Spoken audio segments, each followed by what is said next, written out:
All right, so thanks for being here. Appreciate the short notice. We are here today for an economic development meeting. Hopefully one of the more exciting ones than we've had. Yep, Friday, February 27th. It's 12 o'clock. We'll call the meeting to order real quick with a quick roll call. Kayla Hokel, not Hokel, Kayla Manful. Kayla Manful, Amy Holmes, here. Here. Billy Wheeler, here. Yep. Ellen Thornwall, Yes. Beth Wilkinson, John Krause, Corey Hillebo, not present. All right, perfect. We have our agenda here, folks. As we jump into that, I want to talk about the program real quick and give you an oversight. When I came here, the program was two different programs. It was designed as a brick and mortar program, and it was designed as a program that was a non-brick and mortar program, meant more for materials, equipment, things like that, that a business would need. I think, I don't know, some of you were here originally. It felt like the program was very wordy, lengthy, a lot of different restrictions, terms, and challenging, as you read through that original one, like 10% if the project is this, up to this, and 5% at this and this. And it's like, this is really more complex than I think it needs to be. What I'm kind of proposing and is open for discussion, and by no means the direction we have to go, but I'm proposing it merges into more of one fund dedicated as the Economic Development Fund. And the way that we do that is the objective is really to support economic development in the community and focus more on those individuals who are seeking smaller loans or forgivable loans, smaller projects, smaller scale projects. Projects like, for example, the Hawkins project we're working through, that's a multi-million-dollar project, in most instances is going to funnel to our city council and request larger incentive amounts, whether that's tax abatement or TIF or things like that. Those tools are probably going to be leveraged on the more sizable projects that we see. These projects historically have been kind of your Main Street type project. The fund is exclusively for kind of that in my mind. I don't know that there's a set cutoff on volume or that stuff. But what I'm proposing is instead of looking at it and going through, well, is it remodel? Is it demolition? Is it new construction? We look at the project, the body of the project, and we evaluate that project more so on a process relating to some key rubric items. If you don't use AI, you should, because this is a project of my thought and AI's expertise. But the evaluation process I'm proposing is that we start to evaluate projects more so on a rubric, looking at a couple key items: full-time job creation, taxable valuation creation, local option sales tax generation, community impact and alignment, project feasibility and readiness, location and land use fit, and long-term economic value. Every member of the committee would, in theory, then evaluate the project based on the items turned in and the application provided. We would score that project, and based on the score of that project, we could set thresholds to where, a project that scores high on that rubric would be able to receive a forgiveness component of the loan. Projects that scored lower on that could still be available, but maybe we choose to give a smaller amount of funds for that, or we don't choose to fund the whole request. But more making it a little broader and open to, we want to hear the request, we want to welcome the economic development needs of the entrepreneurs, but we do have to have a consistent grading scale. John, Beth, Amy, Ellen, maybe, I know you've been a part of a couple of these. It feels like when they get to this table, it's historically been very like, well, what do you think? Well, I think it sounds cool. Well, it does seem cool. And this discussion is very broad and not tied to a lot. This would root it back to a decision-making process versus an open-ended popularity contest, maybe, or there'll still be Bias to me, good. right? Like, I think we can have something we can make decisions on and. Help evaluate. At the end of the day, these are all referrals that go to council, but I think it's important that we maybe look at the projects for what they're going to do and then consider that referral is justified by some sort of data that's, we either get from the people submitting or we don't get, but it helps us drive that. The thresholds on forgiveness or non-forgiveness are something we could talk about, but I would like to just hear everybody's feedback if you've had the chance to review or look at it. I had an example of the application there that we would kind of look at that maybe needs a little tweaking to align. And then I also have an electronic There is an electronic Excel sheet that can be used as like a scoring card, but they could all be done on paper as well. And then that would become part of the record that goes to council as the referral. So we could anonymously, score them. Those would be compiled for a score, and then those would be presented with the packet that the business turns in to the council to be evaluated and decided upon.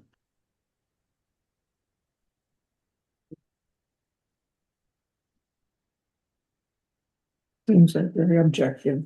This program isn't perfect today. Like there will be, there's mistakes in here, and this is really kind of the framework that I'm thinking I'm recommending we graduate towards. And open to that feedback or questions. I think we agreed in our last meeting, the last one that we evaluated around the Main Street building was. This version was a lot of gray area, very complex. There's a lot of room for bias, I The think. gym, yeah, yep. And so as we continue to look for opportunities to use these funds, which I think we all agreed we wanted to do to get businesses here in town, I think this will be important. And I do think we probably have to look at some of the pointing, and we can get there and dial that in where we think maybe those should be. But I like it. And then I think about the letter, the marketing and promotion we tried to do too.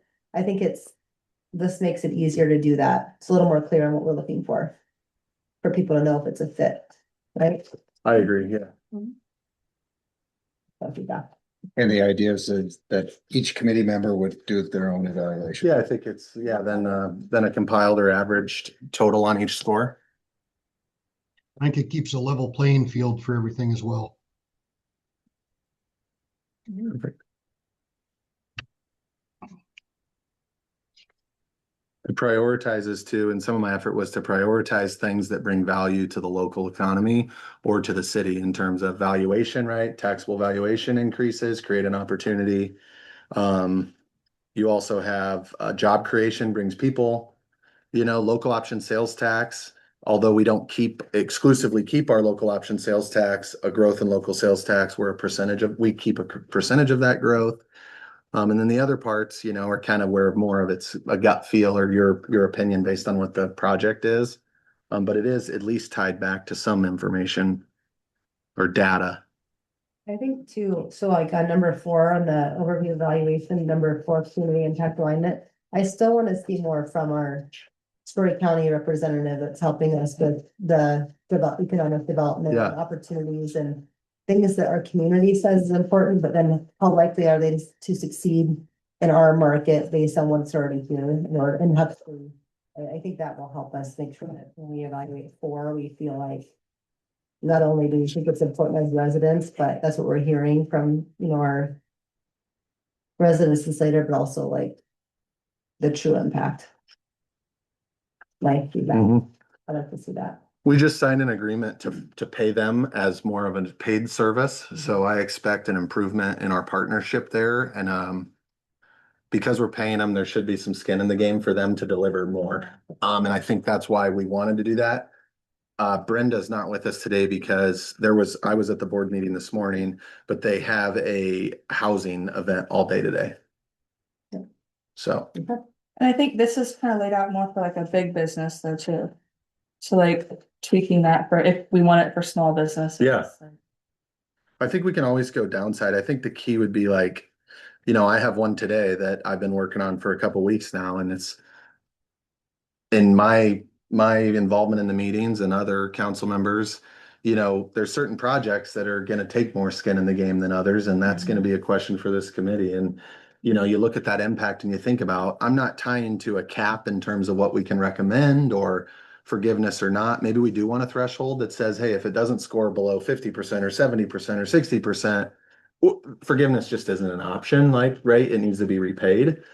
But if it's going to have a large score high and have a large impact, then yeah, why not consider the forgiveness portion to it? But just if you're small and you have fewer than 5 employees, you have 5 points, you're gonna make, I don't know how much is small, let's say 200 or 750, then that's only 10 points total out of 40 for a small business. Yeah, you're going to score less. You're But going to score there's less. no way that a small business that can, maybe for this loan size. So I think some of that needs to speak for sure. Yeah. I don't disagree. I'm I open think to or that has different discussion. Scale, if it's a big business versus a small, but I don't know, but. That's where the complexity came in my mind is like, we do want to help those people. For sure, and have an attractive environment for Because those like you said, folks. the bigger businesses are gonna go to the city anyway. They're gonna go a bigger route and get bigger Yeah. incentives So through do they really TIF need or to be- through. I mean, maybe that just needs tweaked, not so broad, not 5 million, but. You know what I mean, 500 is the top, or some, I don't know what it would be. Yeah, I see what you're saying, and I understand, and it's a hard, how you do it is a hard. Where do you draw that line? That's what this committee's for. At the end of the day, the funds that support this program. It's not like the city of Slater creates or budgets specific dollar amounts just exclusively that, hey, this is the fund this year. And as long as I'm the mayor, I'll push back against that because I think we want to evaluate these on an as needed basis as capital's available. There may be a day where capital's not available to support this program. Slater's in a good spot where there is capital available. It comes down to whether council wants to support that. But as you balance that from a council's viewpoint, you want to think about giving that capital to where the greatest return or impact in the community could be. And that gets hard when small business versus not. So I get what you're saying. But that's just something to think about is if we were out of funds and cash strapped this program, the applications would be great to hear, but we'd be very limited in our ability to support them.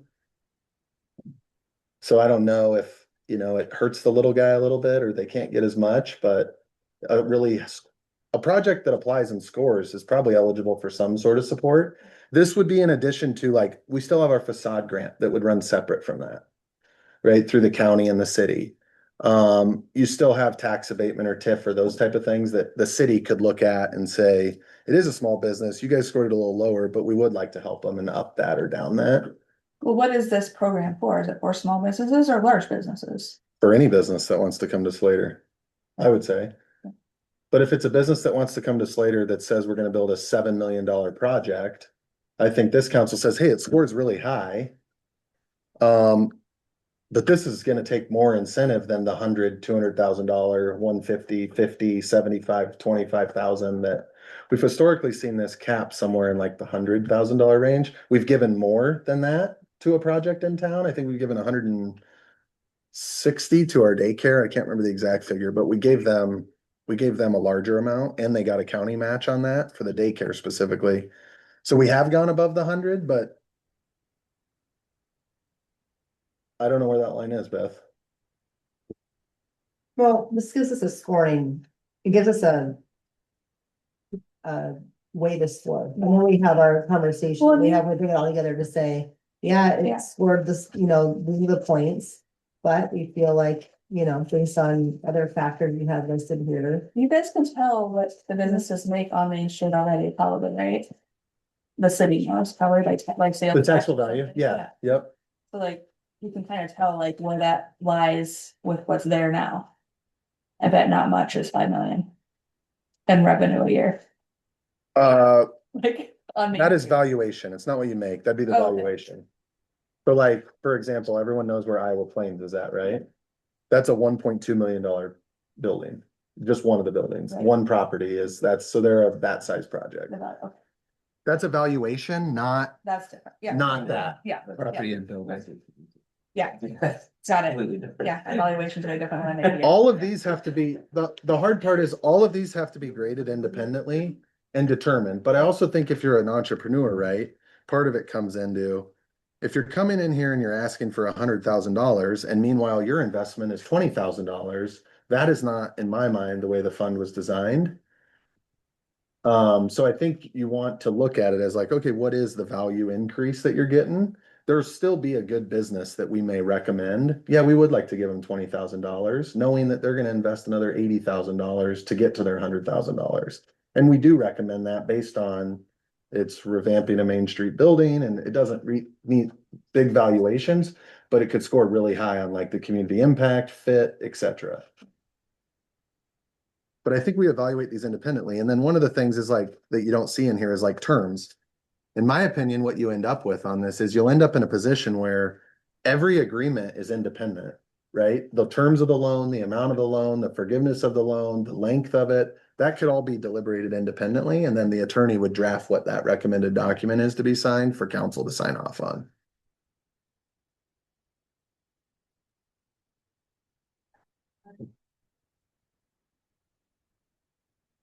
What additional thoughts do you have? Do you guys want to put something in there to separate the difference between size of scope, size of business? Do you want to try to separate that out?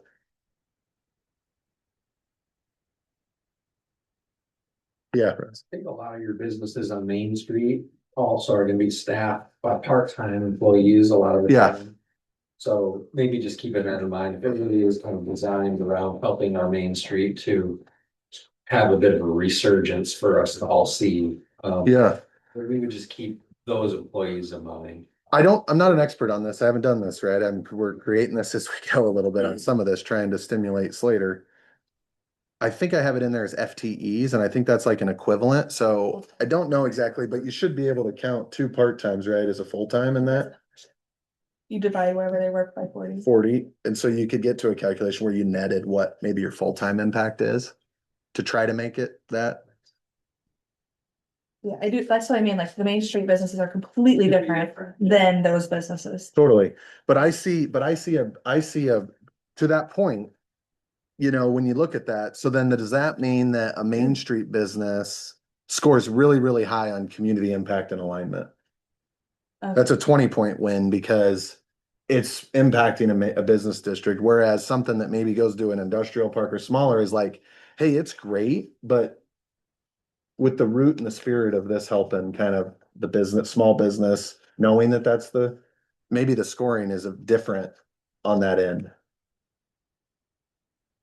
Feasibility and readiness, you know, does that score better because you're talking about, hey, here's our plan, we're doing a remodel of a building and we're ready to go, we're ready to apply for permits, we just need to secure this money. Well, that's maybe a lot less lifting versus, hey, this is a new construction, we've got to purchase the land or do a bunch of other stuff.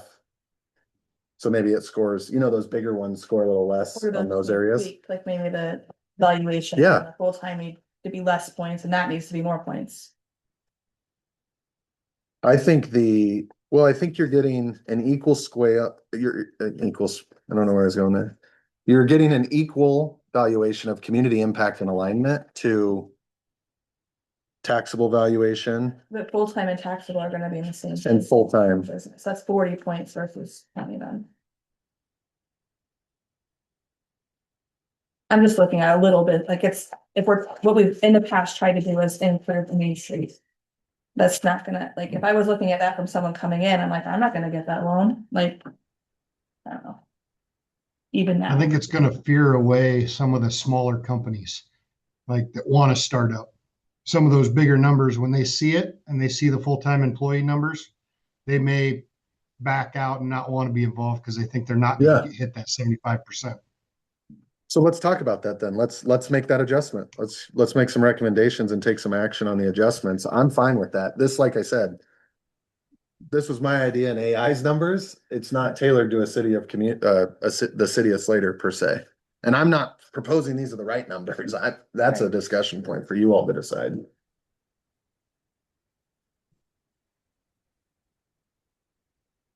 What do you want to do? You want to see a higher taxable value creation? The valuation be higher? You want to be able to have points on a 200,000? You know, or you want to move that to where if the value, somebody, Right now, I think we need to get some guidance on this from you I right feel now. like we need to run two scenarios through, like run the Iowa Plains and run one of these businesses we're looking at to see just how they would score and then how Okay. they feel about how they show So I up. can give you my numbers Okay. from I mean, I've been up to over 10 years now and where I'm at now, Yep. I'm nowhere close to getting this loan. Yeah, I thought about local spend. Just remind you, just a reminder. The scoring has nothing to do with the loan you get. You could still. It's a you could still guide. Improve it, but yeah. but- It's a guide. If somebody came in and said, hey, I want to do $100,000 investment inside of this old building on Main Street.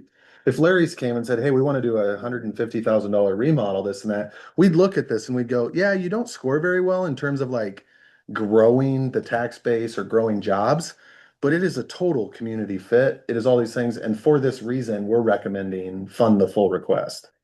Or there's a guide. There will definitely, but I don't know. My concern is the numbers I think we should shift. It's fair points. We will never build a tool accurate or good enough to fit every circumstance. There will be subjective input in this. And council will evaluate whether our subjective input aligns with what they believe or doesn't. But it's a guide at least, and we can write our opinion in summary of total score is this, and we're recommending this. But I think the thresholds are very good points in terms of like, hey, how many projects that are gonna have a 5 million valuation are gonna come to us for a loan in the $100 to that $1,000 ballpark. We've got two here today that are looking for 100 or more. And the application doesn't scare anyone away. I mean, they're not looking at this good. I mean, the application doesn't even, Have that on. doesn't have the scoring on it. It's just for us internally to start having a little more structure on the way we're thinking about it and we come together to vote and say. I just, okay. if we're looking Get for a it. grid though, we've been so subjective already. I don't wanna like bounce back and be like, let's be subjective anyway. Yeah, We have to draw that line somewhere. yeah. Like, we wanna be able to be that way. We but- have to I don't think evaluate them we have better. Money either. I think it's too high for I mean, you think about our, Community, yep. when the businesses we have today, I'm like. I think that one probably needs adjusted if we're gonna do anything. So what's your recommendation? I need somebody to start throwing some stuff out for these. That way, Jared, yeah, Julie. Aren't you gonna use this as more of a guide to compare similar projects? So rather than a big business versus a small business, it's never gonna work. But if you have two big businesses coming into town Mhm. and one scores really high and the other one doesn't, that could be your measurement to what you would do or wouldn't do for them. Same with if you have a sort of a standard for a small business, you know, if they score 25, you're gonna do something for them, but the big business has to score 100 Yeah. before you're gonna do anything for them. So I think you might wanna think of this as a guide for comparison of similar projects rather than greatly different projects. Cause I don't think it'll ever work It's a great for a point. small business on Main Street versus Mhm. an industry on the outside of town. Right. I think we could start to keep that record as well, right? Like, we don't have a record to look back and say, oh, well, Public House scored X and we gave them X. We're gonna have to build this over time, and then you'll have a database here that says, these projects applied, it was a Main Street small business, it scored this much and you gave this much. Here's now your baseline. And then after you look at it for a while and use it, you can always adjust Mhm. to start someplace with a measurement, I think is a very good idea. Especially as a council person, Mhm. you're giving us an objective view as well as your personal opinion, because later your personal opinion counts for a lot. It really does. Yeah. It should. Sorry, Yeah, so you'd Say expect tomorrow. small businesses on Main Street to all score pretty low on this FTE piece. We wouldn't expect someone to come in typically and have 25 employees. Right. they come in from Main Street, give them 500 points to start with. Yeah, right. Yeah, yeah. You get times two. Yeah. So does the committee support Jerry and staff working through this? We haven't ran this by our attorney. We'll run this by council. Next, we'll run this by the attorney. We'll finalize it, kind of make sure there's continuity in the wording and that, do you want to tie thresholds to forgiveness to a score, or do you want to let that continue to be a decision based on individual requests? That's not a bad idea. Like how long they could pay it back, then there's just more funds for everybody else too. Yeah, I'm thinking when I say forgiveness, I mean, like, hey, like I have a proposal, if you've read one of the documents, that we give a forgivable loan with certain conditions. As a way to finance the project or provide support to the Or like project. a grant. So it'd be like it'd function as a forgivable loan if they hit the markers, and if they hit the markers, then it's a grant, basically. Does that need to tie to this, or do you evaluate this at the end of the scoring in comparison to what you've seen in others and make that recommendation that way?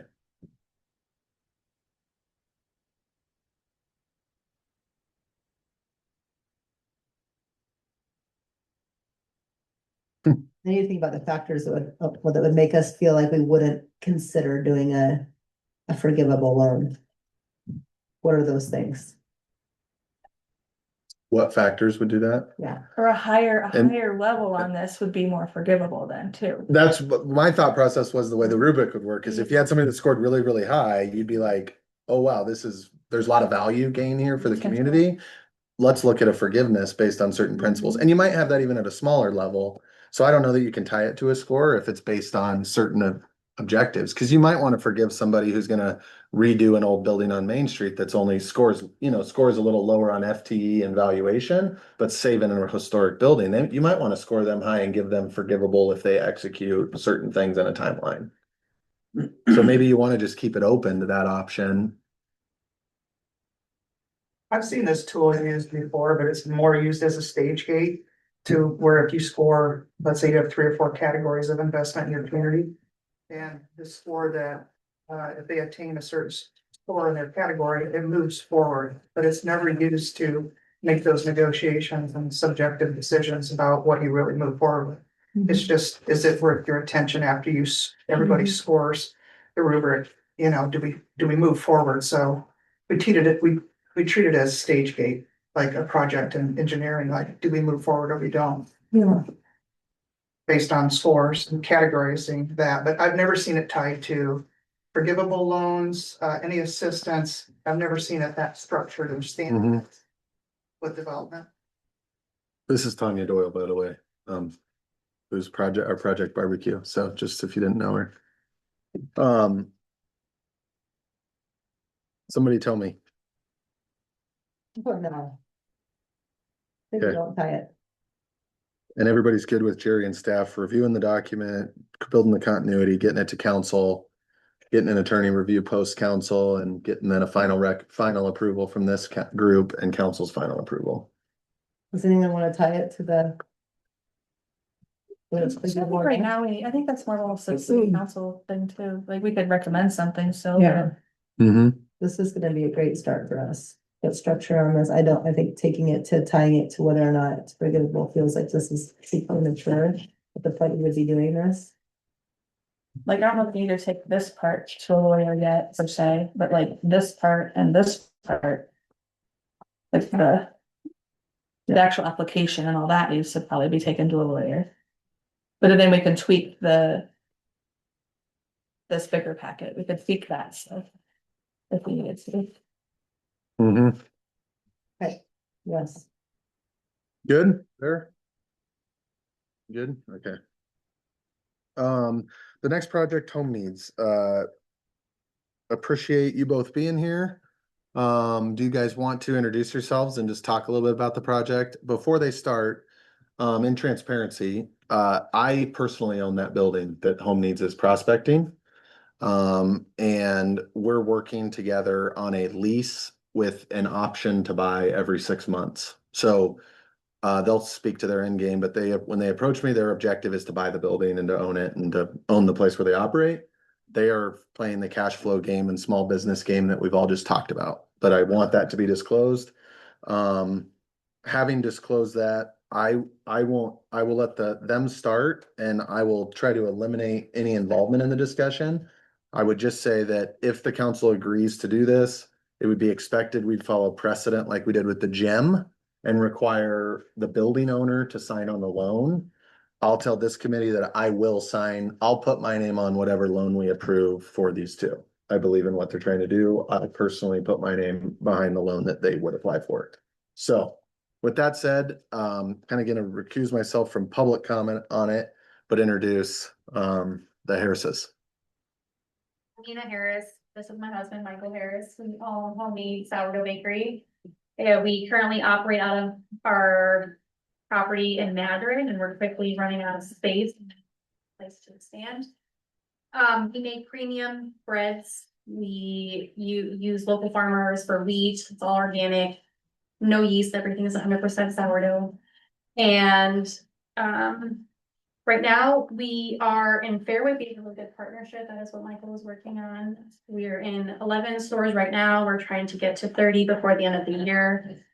And so we just need more space. And so we did find a place, and so we want to turn that into a full-blown operation bakery. So we plan to knock down all the walls in the back. So there's a big operation in the back with a big cooler, lots of ovens, a lot of butcher block boards just for us to make more bread. And then the front space would be designed for a storefront that'd be open on the weekends to start with.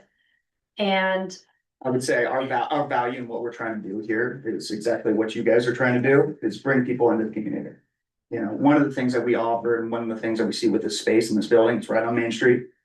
Rush, you've got your building, that's right over there too, right? You guys are popping on Saturdays, you know, so it's great. It's how can we do this? Because we offer classes. We want people to come in. We've had people come from Kansas City, Fort Dodge, Mason City, All over. over to Madrid, just for sourdough. You know, so it's having that aspect of it too, and having a front retail space, tying it in. And it looks awesome. I don't know if you guys saw the. The renderings and the things we done, I'll shout out Taylor, ChatGPT, that's what we use to, that, you know? You have a couple copies that I sent out. So, yeah, we can definitely send it out to everybody here too, you know, but it just, it's one of those things where we want people to come in off the street. We're in the market of Madrid and we're in 11 Fairways. We've got another 3 that are gonna start here March 9th. The plan is to get there, and I had a meeting with Fairway Corporate last, 2 Fridays ago. Mike, what's your 5-year plan? How can we get you in the distribution center? You know, so it's one of those things where we have opportunity to grow. We did a golden ticket promotion with Fairway where people bought a loaf of bread and they want a free sourdough class. That was our day there too, so, our biggest thing and what we see that we can bring people to Slater from outside of Slater. And it's a destination because It's a no one else is destination. offering the sourdough classes, like we taught 500 students last year alone. And so part of the design is the storefront would have this big glass window looking through the operation with big glass windows and doors, so.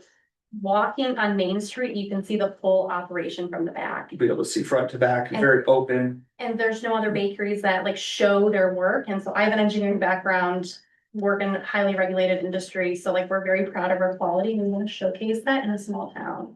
And that's gonna be a unique destination place. It feels like truly like excellence. And I think that if we can fill our main street and our town with a bit of excellence. It's not easy to do. You don't come across excellence every day, you know, and when you do, I think you gotta kind of see it. And anyway, when we met these guys, we just had a quick tour of the facility. I'm thankful that you guys what a fit for Main Street in my opinion. I'll leave it at that. I think it's gonna be amazing. Sounds amazing. Yeah, it's cool. I've had everybody come out. So we've got epoxy floor coating. So my background too, I work construction. So I work for Lee Construction. He's done the bank. He's done a bunch of stuff around here as well. So Kurt Perkins, he's out of Madrid. He'll be our electrician. We had him come out. So we've got full on lighting. I'm building an awning. You know, our company's building an awning out there. It's gonna have like a tin wrap with cedar planks underneath with can lights. We're gonna have Home Needs logo that's gonna be all lit up, you know, off the brick backdrop. And then we've got so many lumens in there. When we're baking bread at 3 a.m, we're gonna light up Main Street. Yeah.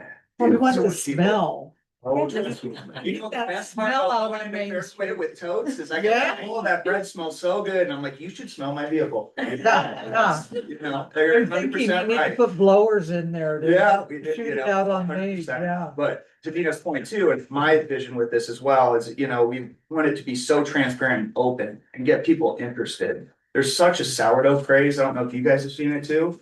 I mean, she got bit by it and we turned it into a business, you know? So Real food, it's real food. flour, water. Have you looked into selling it at the grocery store too? In here, we actually did reach out before, didn't the owner pass away recently? Yeah. It was right around there. At the time, I think he was going through health I issues. mean, the amount of cream they sell is insane. Yeah. Right? Oh, So I think. Mark, imagine, we still sell 60 loaves a week. Yeah, so, I mean, that would help get people in on the like diet. 100%. And that's the beautiful thing too. We do fair sample sessions at Fairway. You know how nice it would be to tie it in with the thing. So get your coffee over there, come over with some bread. We're not just doing bread. I didn't. We've done bagels, we're doing other stuff. But note that Panera is no longer making their own bread or bagels, so their business model's totally shifted, so there's nowhere where you can just get fresh A bagels, lot of the Hy-Vees are shutting down their bakeries too, and everybody's going that frozen route. cause it's hard to do. It's very hard to do. So it just, again, it's unique, it's real food, it's real people, it's real islands. Yep. I'm So, gonna hire you to do my business. So yeah, how do you feel about the awning for local schools? Yeah, what's How that? do you feel about the awning for local schools? Yeah, whatever- You might have to work. yeah, whatever you need. I just knocked down our wall in between, you know. Thought you're going to last time. The nicest thing about the building is it already has the speakers in the ceiling, so first thing I did, I got that sound going, you know, and so I had sledgehammer and get down stuff. Good for you. Yeah, Please yeah. don't leave those. But it's a- If you guys haven't seen the pictures or, you know, we've got the full lighting specs too, and 3D and the epoxy floor coating alone is gonna be 22,000, it's be 88 compliant, anti-slip. And it's gonna be a lot of grinding, a lot of shaving down, a lot of patching and filming. Plumbing, Jerry, we worked through that. We talked to Mark over here. We talked with Jeff over at Safe Builds. We got that whole thing figured out with the grease trap. It's not required to have it, which is nice because we're not using the oil, fat or anything like that. You know, but I am gonna put a little interceptor in there underneath that main drain, you know, so. But everything's pretty well dialed for what we're requesting. And we're trying to open before the big 4th of July celebration. Marvelous. Bingo. That's That is our our thing. ambitious plan, but. This looks really good, guys. Yeah, Yeah, it does. They did submit an awesome application Yeah. with additional information. They're requesting $100,000 no interest loan. They have a plan to lease with a purchase option. Are there any questions on the information that they submitted? I read through it last night. This is Yeah, my biggest probably one of concern the was the lease thing, so that. most thorough consider that applications because They're gonna try to seen fund so it far. with that, yeah. Yep, I like it. Well, run us through the rubric and see what comes out too. There you go. Right. Yeah, Cheers, seriously. we got you. Test case. Yeah. Thanks. Did you say it's for 1,000? Is that what I heard? Is that? If you had not read today, you would have gotten 1,000. Yeah, exactly. And about halfway through the applications, the proposed facade I improvement. know. That's what I'm saying, they're gonna come do my building next. Right. So then, as a reminder, the way that this works is the city pays the contractor Contractor directly. directly for actual construction improvements. Yes, okay. Jerry, I don't want to interject, it's just you guys meeting. But I did want to get sure, does the economic development group do the facade grant also? Is that something that they would need? They'll apply for the facade grant too. Yep. We've got everything there, and so we're gonna go through. So we'll have a match, which is I believe it's a match up to a percentage of total exterior cost. But it ends up, Russ, you got it, or you've looked at it before. It's like only like 10% of total cost up to 20,000, 10 from the city, 10 from, so the city potentially could be $10,000 on top of whatever loan discussion is today. Yeah, I just want to make sure they're aware of it, and if you guys have to approve it, that. Yeah. I think that will be we'll see that at your council desk. So that's separate, separate money. I think they'd prefer to have it separate, right? Yeah, You're gonna pursue the facade in addition to the 100, or the 100 includes facade? Facade, and so right now it includes the facade. So this group just needs 90 and then, but just to clarify, if you apply for that facade, you might not. If you're figuring the full 10,000, it's a percentage of, so 2,000. we could use the council could, in theory, if you decide to do this, it could be $100,000 deducting whatever the facade grant applies. We could do that. You guys could do that. and with the quoting too, and I think, I don't know, I build a ton of barndominiums, houses, stuff like that. There are unforeseen things that come up. Everybody's kind of aware of that, right? You know, here is pretty cut and dry. I can see everything. I've seen all the trusses, roof looks great. Everything underneath, foundation solid, everything's good to go. My thing, when I told these guys to give me estimates, I said, I know that there could be something that we do different, but it's just. Keep it here, you know, I want 90% accurate numbers. You know, the electrician, prime example. We don't have to put all that stuff in there right now, but we could do this to keep you under a certain thing, and this, I said, give me the whole number. So they've got the whole number, you know, if we're tight on something like that, so I just want to be very clear with you guys on that too. We're requesting 100, we could use 80, or we could use 100, you know, so. Any more questions? It looks good. Historically, what we've done is we've then asked them to leave and deliberated. It is a public meeting, so we're running it more official now with Jerry and staff here, so it is a public meeting. They'll be able to go back and watch the YouTube. So if anybody feels like you'd prefer they leave, they can. But I would let Jerry lead some deliberation or consideration now. Because this would be a recommendation to the city council, which would be at the March 2 Monday. Special meeting Monday. I'm good. Yeah, what do we need to propose? What do we need to? Like a motion, somebody had Almost first it, 100,000. second it, okay, Ellen, Yeah, do we have a second? let's go with it. I'll second. Amy. Okay, Amy. And then all eyes, I, any Yeah. dissenting votes? None? Good, motion passed then. Thank you guys for being here. Billy? Thank you guys for this believing looks us. great. So you'll work This on looks the abs- terms of that. That's historically been 10-year monthly payments. Council will bill you monthly. I do have one question. For the council. This is something that wasn't defined in the old program. What in your mind is the trigger for when payments become due? When do we start requiring payments? Cause we might disperse 5,000 in 2 weeks and another 10 in 2 weeks. When would you like the loan to be due, to become due or be called due? And is there a trigger to that? Is it a certificate of occupancy? Is it? And it's kind of gonna be the same discussion on the next one, but in all of them moving forward.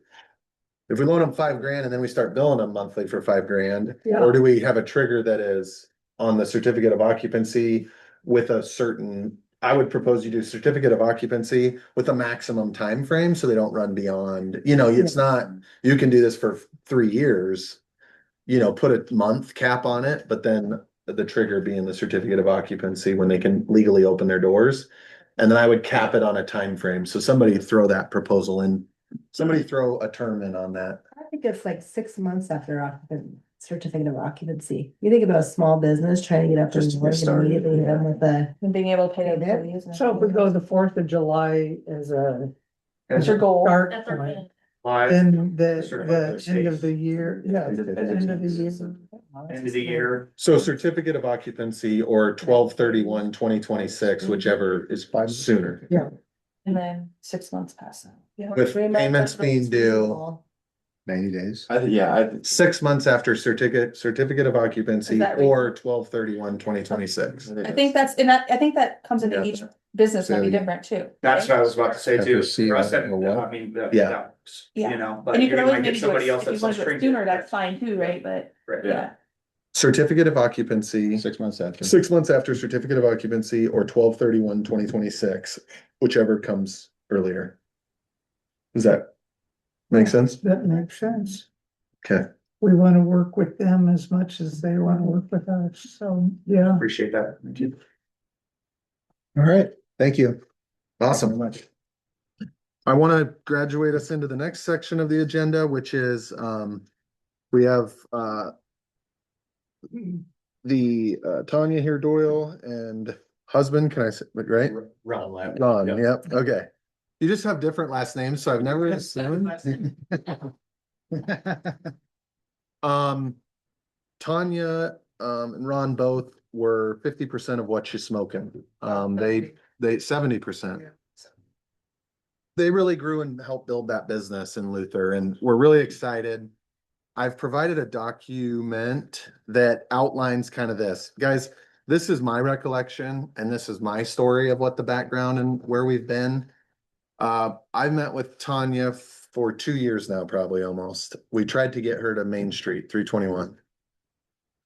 Timing and everything just plays the way it does. Tanya was close to a deal in Madrid, has not closed or done anything on that. And I think it's fair to say likes the interaction and partnership that we've brought to the table, staff and Slater has brought to the table. And they would like to really consider strongly bringing a new business here, a new restaurant, food service business, to Slater. They really want to be adjacent or close to the bike path to attract bike traffic. Tanya's really analytical. So the backstory you have is mine. I'm gonna let her share what she wants to about the project and then open the discussion. I do have a couple updates. So I met with her this morning, quick on some site planning type things. I have some more updates. But Tanya, go ahead and kick it off and thanks for being here. Just, non-compete in Luther, so we can do more now. And so we're seeking to purchase just under 5 acres from Absolute Construction and to lock up that corner of 210 and the bike trail. And so we need at least probably 3.5 acres for the restaurant. Our backyard play area for humans, kind of like Paws and Pints for dogs, but ours is for humans. And then our parking lot, and she'll leave a little sliver of land maybe for future use for maybe ice cream or something that's seasonal or food trucks to come in. I like competition. So that's basically what we're doing. And so we will be barbecue on our menu. Majority of our menu will be barbecue. And so that's why we had to wait. It won't be only the barbecue that we serve in Luther. We're expanding. We're going regional and we'll have 5 types of barbecue on our menu. I just got back from Hawaii for 2 weeks, researching their food there. And so we're just seeking to bring a different cuisine. My partner who was with me at Bunch of Smoke is open Finsky's in Huxley. So we'll have a very experienced restaurant draw between Luther, Slater and Huxley. It'll become an area that's known, let's say. Because we all like to compete. This one's a little different. Tanya didn't come to us applying for money. Tanya came to us and said, what's the best the city can offer me so that I can evaluate whether it's possible? Do you want to speak to maybe the parameters around your deal or want me to share those? You can share, that's fine. I put them in the backstory, but Tanya had 5 acres in Madrid at $200,000 for those 5 acres on Highway 17. So the corridor she's familiar with and comfortable with and knows the predictability of. I'm biased. I think we have a lot more appealing location with bike traffic. There is seasonality to that, but we do have a lot of bike traffic that's an advantage. In working with Absolute Group and their team, they're open and willing to do this. They don't have to, but they've come to the table as a partner to Slater and been willing to discuss this. Their land price as stated in the agreement is $2.25 a square foot. What is that an acre? It ends up being 86,000 and change. Okay, that's decent. It's not horrible. No. Yeah, it's not horrible for the location and access. No. The site they're choosing will have some dirt work and some work and that to be dealt with, but they've got a pretty good deal out north of Madrid. And I don't think at this point really there's been aggressive shopping for alternatives, but obviously they want a site. So approach us, we're probably at 6. Wanting a destination restaurant that somebody's gonna pull, because we're gonna pull a lot of people in, just like you guys are gonna pull a lot of people in.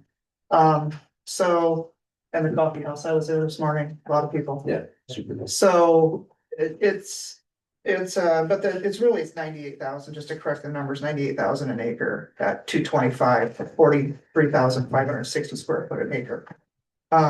Thank you for correcting me. Yeah, no, that's 9,800. 98,000 An acre. and $10. An acre. $98,010 an acre. Yep. That sounds And more, so- that's a lot.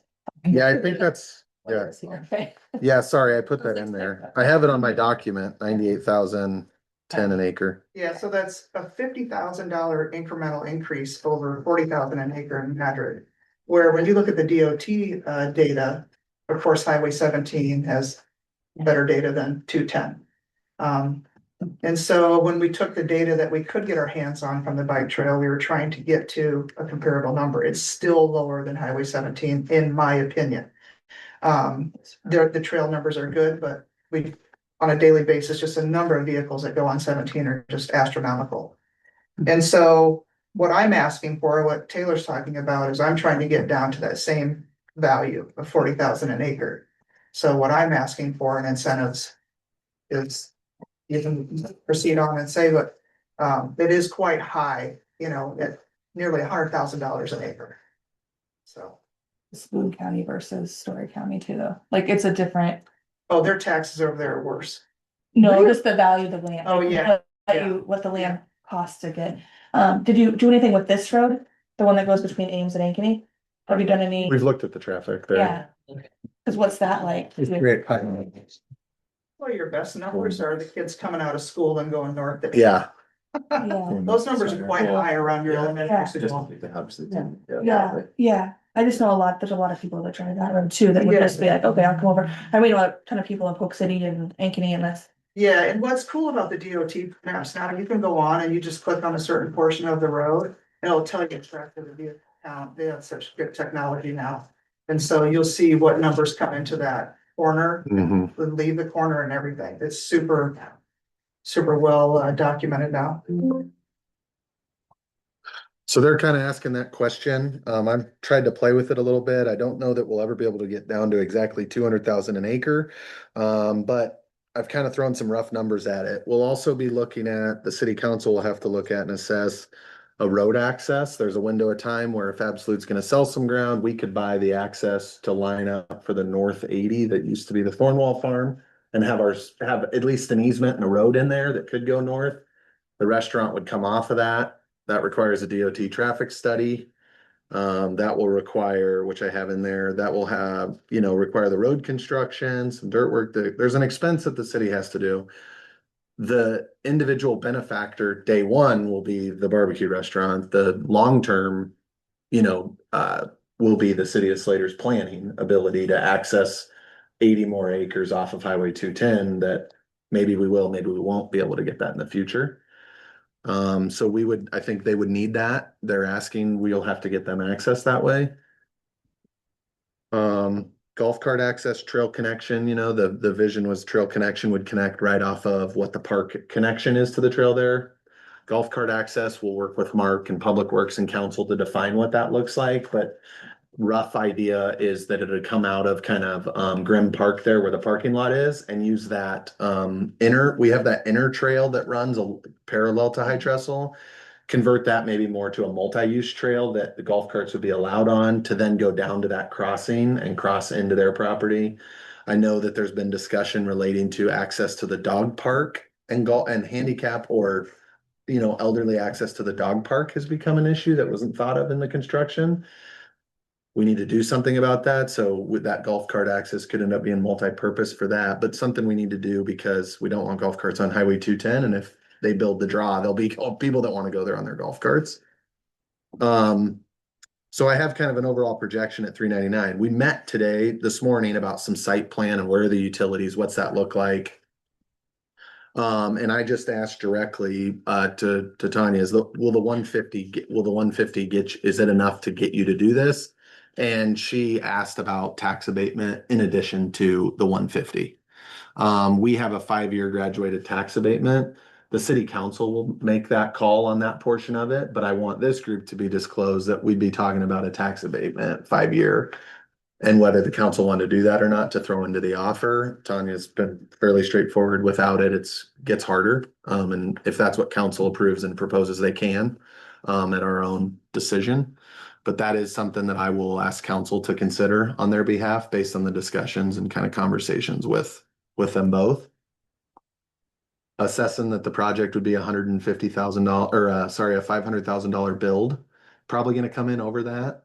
Putting some teeth in it with FTEs. I think she intends to have 15 FTEs at some point, but I'm putting a hook kind of in a window. And what I was saying was, hey, let's make it forgivable. That way, if she achieves the objectives, we forgive the 150. It starts as a loan. If she hits the valuation of over $500,000, we get that. If she hits 8 FTEs, but I'm proposing that the loan becomes due 30 days after the certificate of occupancy. That gives her 30 days to make sure the valuation is where it needs to be and that the FTEs line up and we can prove FTEs in those first 30 days. If you guys want to propose or believe it different, if you don't believe it should be forgiven, this is the avenue to deliberate and open the conversation about this. This is a hard one, and it's hard to look at all of them the same. I personally am a really big believer in what was built in Luther. And if you've been there, I think you know why. We have an opportunity to get or attract that skill set and those specific people to deliver that same thing for us.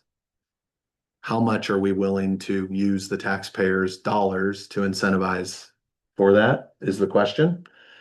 And I think what value does that bring to the community or void does that fill is the ultimate question. And so with that said, this needs to be spirited and we need to make sure we address the questions. I have some comments and questions from Corey and some questions that came in via email.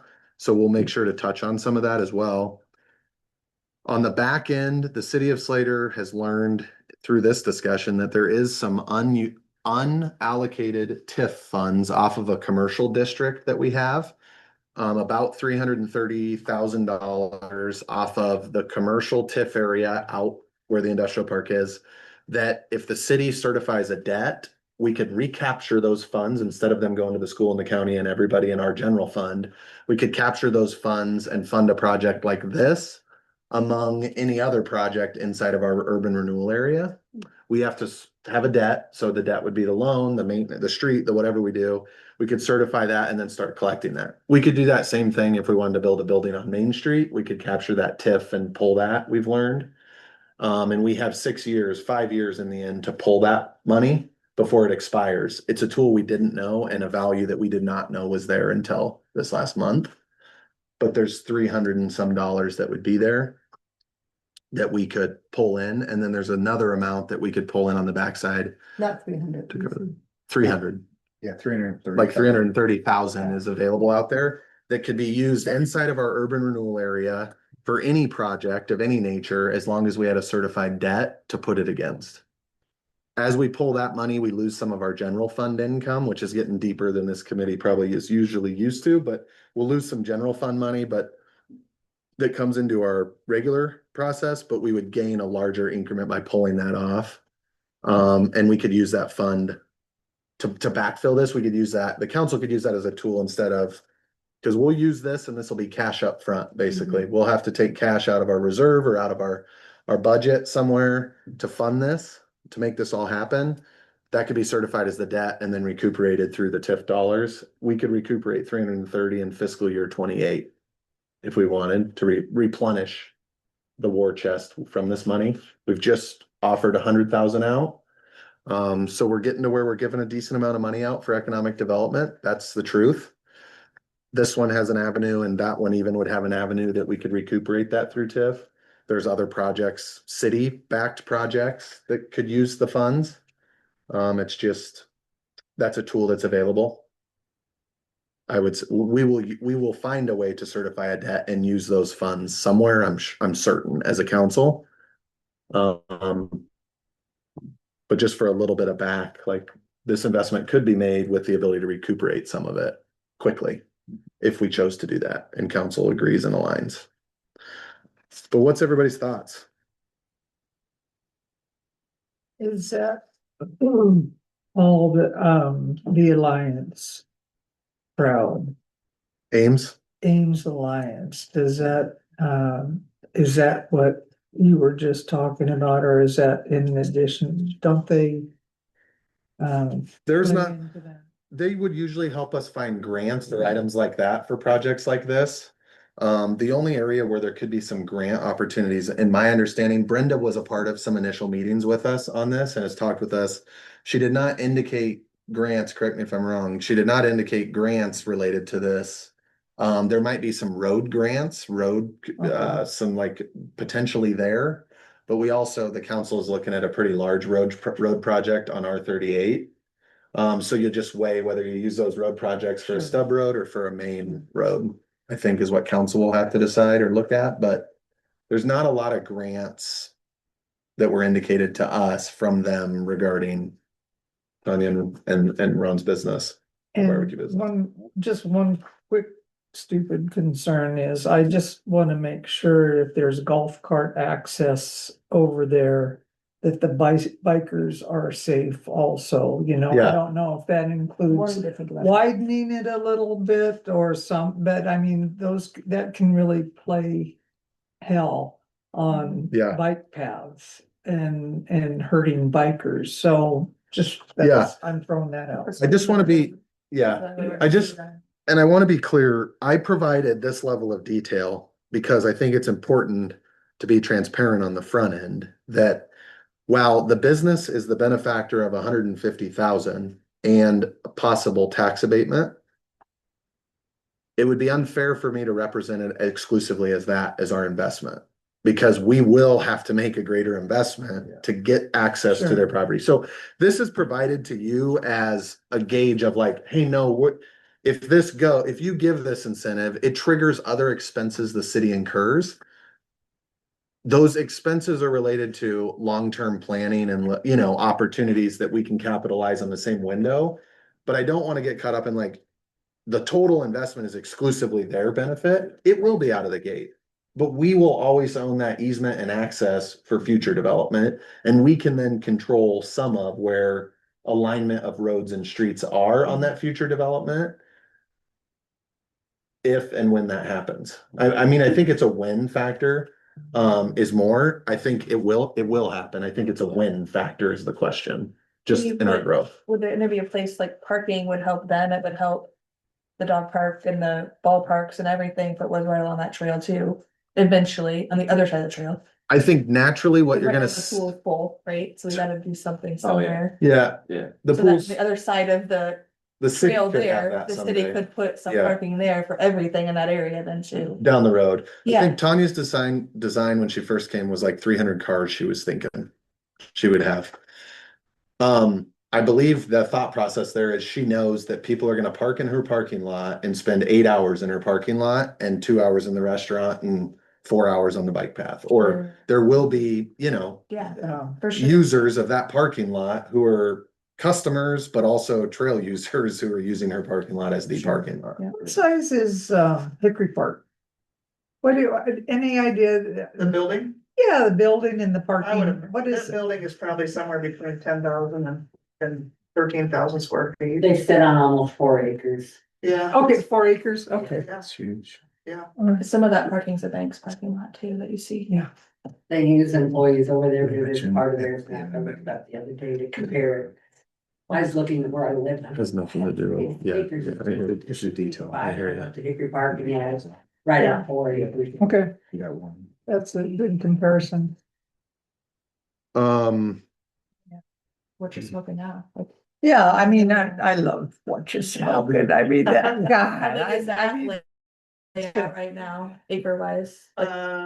you know, all the properties together. With a half, maybe. Okay, Acres. It's not big enough. big enough. Yeah. No, we still own the parking lot to the north that we developed just 3 years ago, I think, which we tore that house down and developed that. So Right. Yeah. Yeah. Corey's questions that came in, is this a normal amount of support for a project like this? And do we think we will have similar support as the trail project grows to the north? In transparency, Corey owns the farm to the north. I want to make sure this works well with future north growth. When do we see this project breaking ground? I actually farm this 5 acres for Absolute and have done tillage and put inputs in for the year. It is small, but about $800. Thanks, that's all that I have for right now. Craig submitted a couple questions in here.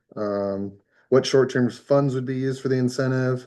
Council can decide that, but essentially cash is what's kind of proposed. What's the duration of the $150,000 loan? It's structured in a way that it would be forgiven if the metrics are met, so it would be 10 years as well. Road construction, figuring some numbers. Question just about the structure and how we're doing that. Council will have to discuss that more so than your group. This proposal will create a conflicting precedent. We're accessing a road that's concurrent benefit will allow Hillebo's property. Have we confirmed Hillebo's preferred access point? When does Hillebo plan to begin development? Hillebo, I think, is a 10-year to 20-year timeline, more so than 5 in my discussion with him. Golf carts, addressing how are we gonna address that? Craig wanted me to clarify that the urban renewal funds aren't exclusively for this project. They could be used for other projects in urban renewal areas. It's not exclusive to this project. It's just a funding mechanism to fund it. Does Slater have the right to connect to the High Trestle Trail? We'd have to verify that, but we have to maintain the trail. It's in city limits. It's our ownership and responsibility, so I don't see any issue there. It's just good to communicate. We'll just with other verify and entities. communicate. I'm concerned about this statement. Slater agrees to work with business on eastern border stormwater solution. This is extremely open-ended and opens Slater up to obligations in the future that could be very high priced. We will have to address stormwater on the east side. Our involvement would include potentially removing that fence. They'll have to have a swale basically, or a controlled water release. Their engineer site plan would look at what that looks like. But the way it lays out, if they buy the moving equation is, if they buy 4.2 acres and turn an acre into a swale, then now they don't have enough land and now they need more land. So they're 4.2 acres. Well, now they're driving up their land price, which is reducing, and it doesn't math and they won't come here. Yeah, We have to determine what that swale needs to be and what that controlled release needs to be. I think the city will be amendable to using city property along the trail with their property to create what that swale needs to be. There could be cost associated with what we have to do to build the swale. And we'll have to tackle that as we go down the pipeline. There could be costs associated with that, and that could become a friction point down the road between us all. But we'll have to culvert where the trail accesses the property so that water can flow to the trail and then down the trail underneath the access and then into a larger swale that then has a controlled release into 4 Mile, because it'll be required, we'll have to look at and require that the flow of water that goes into 4 Mile Creek doesn't change because of their change of the terrain. And that we'll have to verify that through the kind of site planning process. But we have to be cognizant of Kayla and all the families that live downstream from there. You're But gonna we're do not that with increasing the flow. anything that goes. there Anything that anyway. goes there has to be dealt with. The question is, do we come up with paying for part of, or are we financially obligated to what that retention looks like? And it's a very hard question to address right now because we don't know exactly what that looks like because we don't have the site plan. We're kind of gauging if we can give enough money to get the land to where it needs to be.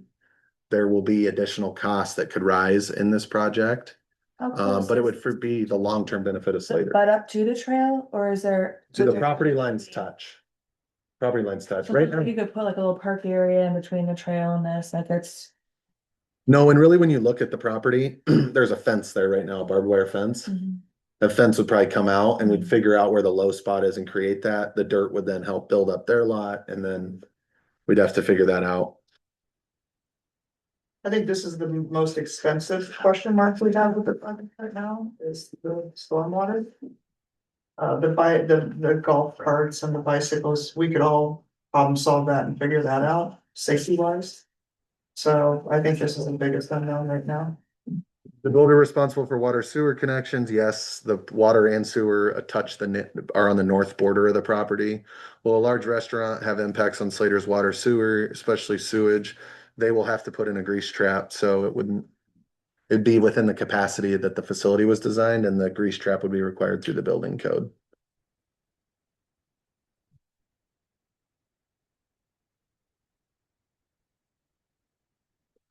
So those are the emailed concerns. Craig, did you have others or comments additional to that? Look, just want to make sure that if on your deliberations.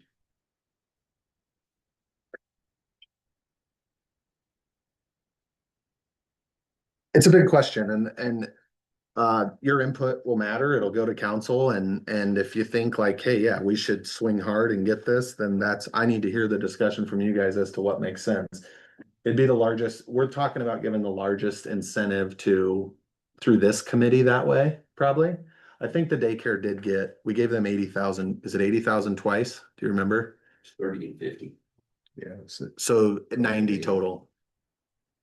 And they got 180. Yeah, I think it was 30. The county gave them 90, match 90 to give them and get them operational. That was the biggest, I think, or what we've given the 100,000. Theirs was a grant. The 80 was a grant. It was 86 and the original, whatever we gave. So it's a big one. It just comes down to what the committee thinks is the right move. The total investment on the land and building side is nearly $1 million, and that's before restaurant equipment, tables and chairs, that's another 300,000. So we're between 1.2 and 1.5 million investment for the entire thing. After incentive. So it's large investment for me and it's risky, given the economic conditions we have right now, our political climate, I'll just say. Things that are going on, job loss in AI. We're seeing a lot of data now. Just yesterday, Jack Dorsey laying off 40% of his staff at Blue Sky. So a lot of white collar is going to be unemployed soon in the next 18 months. So it's a big risk. So that's why we're asking.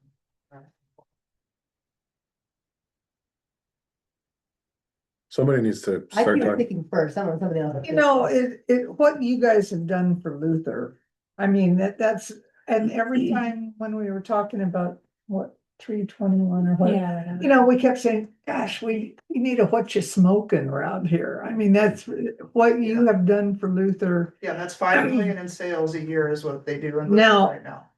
So I know they've you sold this, Yeah, I right? sold it it'll be 5 years ago in October, and that's why the timeline that we're coming out swinging. I don't think we shared the timeline, and I don't know that I put this. Close on the property on June 1st. I already have my builder in place. We've already gone down that path. Cause we are just looking for the land and for the right home. We have everything else already ready. And so we wanna open up on October 7th. Wow. To the public, so we'll have a 4-month build out, and we'll be ready to go. Now, will our human backyard completely be ready? Not sure.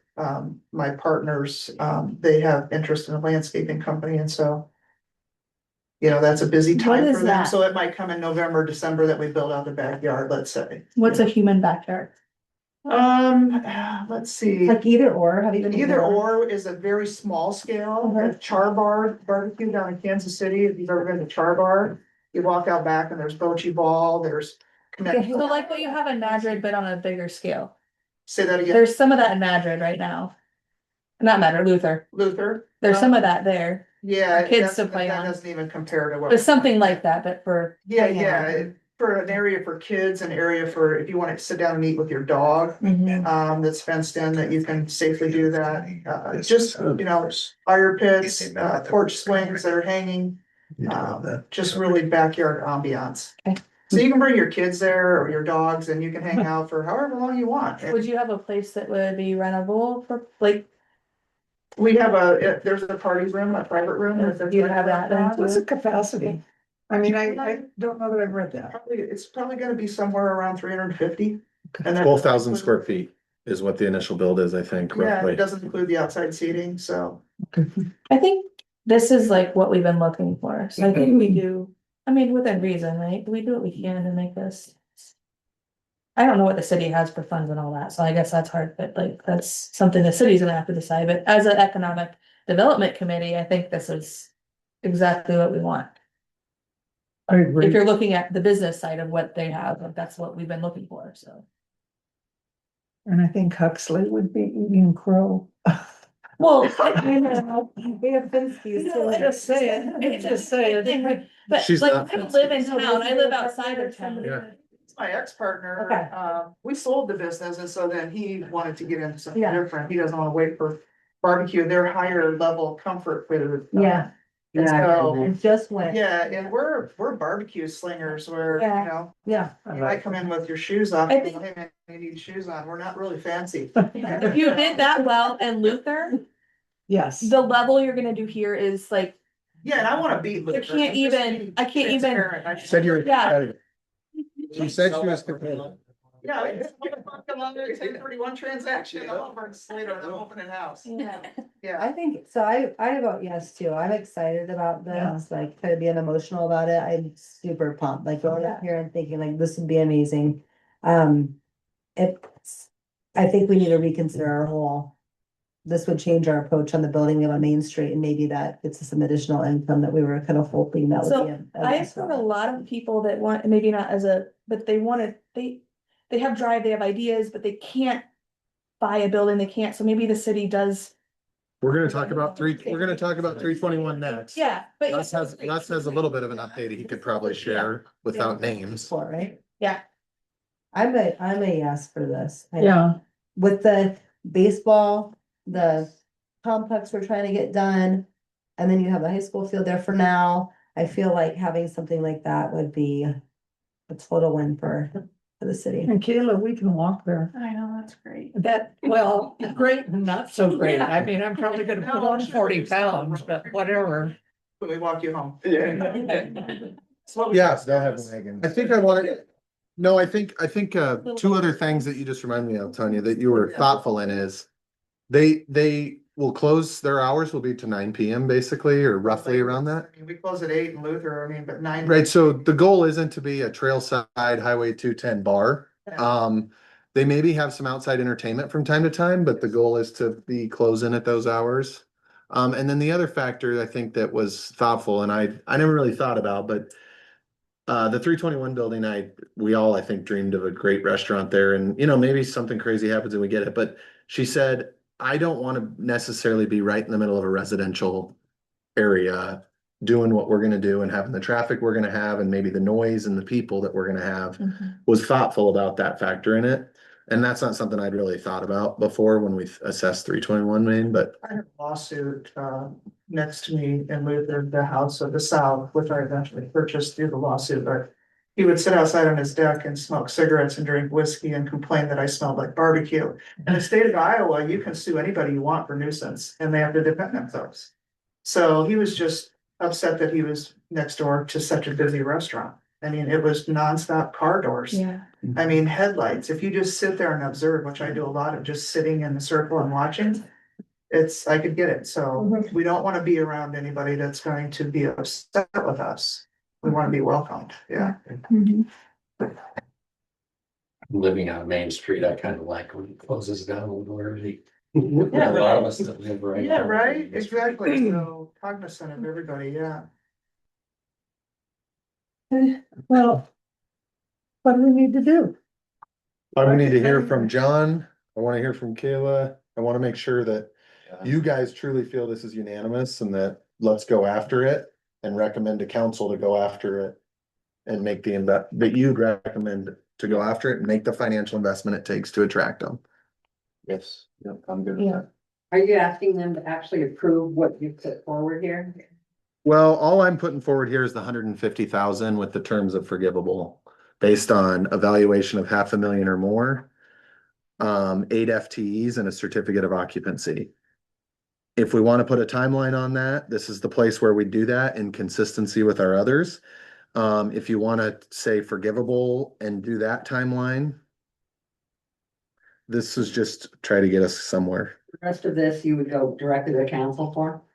And the sign off on, the loan itself will be signed off by council, but the rest of it, council's gonna have to figure out whether they even want to make the rest of the investment and what they would want to do in terms of it. And we'll do that on Monday night at 5:30. Don't want to do that right now. Well, I'm afraid we could do it right now and hit a wall or a 180, so I just want to make sure. Why did you cap though? I'm just curious why you capped it at 150 rather than just going like a full 200 and maybe eliminating some of the other smaller things and getting the larger loan from this group. Eliminating which smaller things. Well, little things like a golf cart access, because personally, I don't think you should tie that to any one business. And I don't know why later we get into having golf cart paths versus having them on roads. Because long-term, that's a big deal, I think, if you're gonna start giving every new business a golf cart access to them. So anyway, trail connection, I think definitely should be Slater. I think Slater should own those access points because we want to control what's going forward in the future where Yeah. they join trail. I think that's I'm thinking about the city's best interest. We want to own those as well as that road construction. So those things all make sense. The only one that doesn't make sense to me is Yeah, the only reason golf carts on our court is because it'll have to be through city property to execute, and so it'd be our financial. want golf cart access only because it should be on roads. So in the future, you're gonna Yeah. have roads out there. And you can't start just creating golf cart paths around the community random in my mind. Yeah. Yeah, the DOT mentioned this, golf cart access. They said you better address golf carts because if golf carts are on 210, it's gonna be a problem. So it was, from my perspective, it was more about. They asked for it, it's gonna be a problem we will have in the community. Then it's a community problem and I wouldn't tie it to the project. Yeah. None of that's tied to, you're saying take it out of that we'll guarantee to get golf carts there? Saying that it's not part of the investment in that project. If we decide down the road. Yeah, it isn't. It isn't, but I did put in the agreement that one of the things the city, what I proposed in the messaging, which they've never seen this document, so they don't know about it. Yeah. We can build it. You're saying, and we can take that out via city council that we don't want to commit to golf cart access. And in the final letter that goes to Tanya, we can address it. Yep. No, but I do agree with her numbers. The 200 actually gets me to where I need to be number one. I I think she has that number. don't know what the. If Well, it's, This group can That make It's a bait, this gets me very close. to based on the that. criteria. Very it attractive. will- yes, so your request is 200 plus abatement, is what you're saying you'd want. Yeah, So, and if you need to tweak the KPIs on the deliverables, I'm open to that. I'm gonna have more than 8 FTZ. Yeah. The valuation, if my building only cost me $500,000, I'll be so damn lucky. yeah, and that's the thing we gotta weigh on that's the, So I only hire Amish builders. that's, This Englishman. No, All of our county. Yeah, so I already have this crew's built 5, 6 buildings for me already. I mean, that we. Yeah. Good relationship. They are high quality. I love the quality comment. Cause I teach Toyota production system. Everything I do is quality. Yeah. So, yeah, the big question council have to do is the valuation of the building goes up, the incentive from the abatement goes up. yeah. no, So that obviously, was what we'll evaluate. yeah. No, but that's where my head was always at, and getting it down, that gives me right to 200, so. So close, but anyway. Yeah. It's up to you guys, but it is a big risk for us, and it's nothing that, I mean, we've been talking forever, but have I inked anything? No. No, it's super scary right now to open something of this size at this time. So if we were to suggest and Slater were to offer the 200, that would 200 plus supersede, tax abatement with. supersede anything Madrid has to offer you? Yeah, I would tell them to piss off, yeah. Oh, I like that.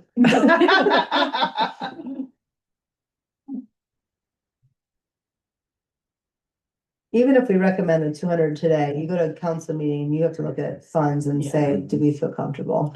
I would advocate we have the funds. We just set a reserve policy at council at 65% of our general fund and reserve. So I think the funds are there. It's a comfort level, and all of these funds could come at the expense of other public type projects or delay other public type projects, you know? So it's almost like you're facing a fundamental question of, right, like, do you take taxpayer money and invest heavily in private business to grow private business, or do you invest taxpayer money into taxpayer buildings and projects that way? And there's got to be a balance, but we are facing some of that because the funds will be, there is an opportunity cost of those funds, the same way that every dollar the city has an opportunity cost to fund something else.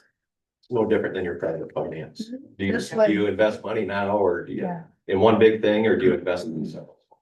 That's Yep. why I think the story with we'll discuss it later or whatever, but about Main Street, Mhm. that needs to be the story back to the cities, like we gotta recoup some of it, like.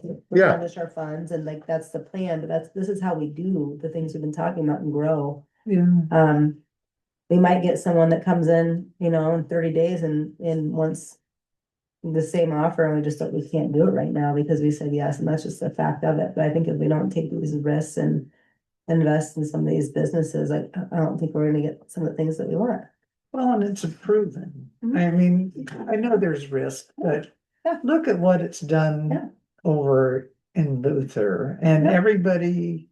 And the people that bought it from you actually have done a terrific marketing. I mean, it's like one of the top 2 places in Iowa. We just got named in USA Today. Yeah, they've Forty just restaurant. done a great Yeah. job with that product, and Yeah, it, and Gwen owned Fong's Pizza and got out of Fong's Pizza. She was the one who came up with Fong's Okay. Pizza, so. She's the one that allowed me to retire and decide that it was way too boring. So that's why I'm back here. But I think it will grow your main street. I mean, the number of people that. That'll we're bringing in, come. We're bringing in the coffee house, I mean, to have a bakery and coffee house on Main Street's a big deal. We have 2 economic development projects going on, both ends of our scale. yeah. So we know we can fit in. Those players can do this and that. Would this be something that, like, how long did you own What You Smoking? It was almost 5 years. Is that kind of, and then you would probably 5 years get it up running and Okay, we should then, talk about that. So the organization of the LLC that owns the restaurant, I'm only 20% of the, I will own all the property, my husband and I. We have an LLC called Luther Investments. We own other investment property across the United States. And so we will hold the property, they will rent from us, and then there's 5 partners. Very well-established food service managers, powerhouse team that I'm coming out of the gate with this time. And so. Which that's nice too, though, because if one of them decides they don't wanna do it, there's 4 others that'll stick with it or whatever. Yeah, so this it's not one a will bad go thing. on, I would say perpetuity because they're my kids' age or younger. So they're young, 4 young, energized. One of them originally is from here. Can't reveal who yet, but super excited that we started talking to Slater again. I Me vote too. yes, I vote yes, 200. Me too. Me too. Yep, yeah, I'm good. Okay, Billy, 200. I see a head nod. Yeah, Try to find I'd say yes as well. Unanimous. Unanimous, 200 forgivable. Council hammer out the terms on the forgivable portion and consider the tax abatement portion, the infrastructure needed. Yeah, what would that tax abatement look like? Is it like? On a $500,000 building, it'd be about 42,000 I've calculated on the scale that we have in our ordinances today. Like she said, I think be lucky to be valued at 500, it might be 600 or 700, so. But like, what would the abatement portion is like a prorated, like would you do a 5-year? Oh, it's a 5-year graduated scale, 75, 60, 45, 30, 15. Yeah, and then the last year is the least. Okay. The lowest percentage. Yeah, there's nothing there. so- Yeah, right, yeah. Okay. Okay, thank you. We'll take that back to council on Monday for that. If you guys are available, and want to be here, you're welcome. It's a special meeting. It's a special council meeting exclusively to some of these economic development projects we've been working on, so. I'm excited about them, and so what I wanted is this to happen and then get to the real approval so that we could give clarity to these 2 businesses who are itching to get rolling for the spring and summer. So thank you guys. Thanks, Ron. Thanks. Yep. We're gonna jump into the next item. We'll try to be kind of cognizant and quick here. Okay, we're jumping into the 321 Main Street. Do you want to share any 321 Main Street thoughts? Just other than like, I feel like a lot of people come to me with ideas, like I Yeah, said, multiple. but they can't afford it, they To do can't. it. But if they had a place, like I know we talked at one point about the city buying it and then, or not buying it, whatever. Yeah. But we own fixing it. it up and making 3 separate things or whatever. Yep. I feel like, are we at that point? Russ, can you share really quick? You're a part of you've showed the building to multiple people, recruited a bunch of people to come see it. Main Street. You showed one recently. Can you just share conceptually what their concept was? It might not even be close, just. As best as I can, there's a young family that we know, I don't wanna share too, I could share because there's an established family and have established business up in mostly the Ames area. Anyway, she is particularly, she's kind of like Mel in the sense that she's a community person and she's actually already built a bit of a, she's looking at turning this space into, potentially turning this space into kind of a market, sort of. It's a big open space. This is sort of what she's already done on her property. Where it would offer local vendors, people that don't necessarily have the kind of money that it takes to get brick and mortar on Main Street. But it would give them a chance to kind of come in, set up shop, and have a bit of a market. That's my best understanding. This was completely her idea and I just. That's I thought it what would she'd be- like to do. We showed them and, they are quality people, I will say that. It's more toward the ladies, kind of like how the coffee shop has almost ended up that way too, but it is very, she's got so much style, the lady involved in this, and I really do believe that it would be, you'd see it from Main Street, you'd see And- quality, you'd see excellence. You would see Yeah. what we want to see on Main Street, and it would be opportunity also for just people, to Yeah. have a spot there. Not that everybody could, because Yeah. I don't want to cut you off, yeah, but I want to get the rest of Beth's thoughts before she I think leaves. that's good, and the fact we're bringing all these people in, like what else are they gonna do? So I think that helps, like, should we have Charlotte Crossing, that's it, they're open Yeah. every day, but like, that would be something, You're in favor of that type yeah, of concept? yeah, for sure. Yeah, the last question really is like, I think some of the, Yeah, If it's executed well. then I think yes, that- I the wouldn't be person able I to- talked to that was going to do that, Yeah. didn't wanna do it, you know, but maybe. I showed it to her, yeah. Yeah, but she had the same idea, she thought it'd be perfect for that, so, Awesome. but she can't, she's retired, so doesn't want to do it. Yeah, it's gonna take some real. Yeah, we said the same thing when we looked at Yeah. the. Yeah, you did. It's painted tree, it's 3 blocks from my house in Clive, and Yeah. I'm sorry, but there's men shopping in there. Yeah. And they. A lot There of could men be shop- one of those bays could be men oriented. Yeah, Yeah, no, there's men's stores inside there, men little booths. It's Yeah. Like a Like little Yeah. booths. Yeah. And I'm telling you what, it is busy all the time. It's hot. Yeah. Barber supplies. Oh, yeah, yeah, yeah. A go. Yeah. Russ, do you think they are gonna move forward on something? I think that the opportunity, they could see the opportunity, they know us well enough and they hear the, you know, the passion that we have for our main street. And I know that they're kind of like us, they're sort of builders, they want to like, they see a thing and they think, oh my gosh, you know what we could do? And then they actually do that thing, you know, they have a track record of this. So it's more, you need more than a great idea, everybody's got good ideas. But there's a special skill set it takes to put wheels on those ideas and take them down the road and make it. These are the things that will actually make or break our town, in my mind, is our small business, how colorful and diverse and special our main street can be. Because if we fail to do that, I think that Ames and Ankeny are plenty close enough. People will find their shopping needs elsewhere and we'll just fail to become what I think we can, because we are so close to those communities. We can make our main street super Mhm. special, even if we're not gonna do this awesome Agreed. barbecue restaurant to Main Street. I got excited for a minute. Yeah. So, Maybe it'll be something else that's like super awesome and. Yeah. That could fit really well. And it's. So- not expensive. Beth is departing at 1:32. I'm I good. think, yes, you're good. I agree. I think the key really boils down to, you know, there is $100,000 grant that we could work through with Ames Economic Alliance to do some more improvement to the building, replacing the front windows, you know, doing, maybe insulating the ceiling. We could assess what made sense. There is a grant out there the city would have to apply for to do. So we could look at pursuing that and making additional improvements to the property. We could look at agreeing to sell the property and follow the requirements that a city would have to sell the property, list it for sale and sell it as is. We could, we can obviously, and maybe a follow-up item is for Jerry to follow up with this family and just say, hey, we're getting to the point where the committee's looking to make a decision here. And with some of the other loans and ventures, maybe cash back is what we're looking for. We know there was one offer for 100,000 at one point, you know, if we list it for sale, it'll be kind of a closed bid, I think is how we have to do it legally. A Can we public pause? process. Like, It's a public Is there any process. risk to the city right now if we're getting 2 new businesses potentially coming to Slater?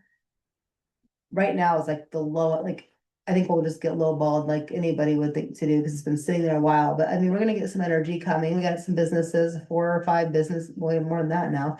But I just wonder if there's any risk to just waiting until we get a little bit more publicity for like, we're growing, we have some cool businesses in town, we have some established and new ones.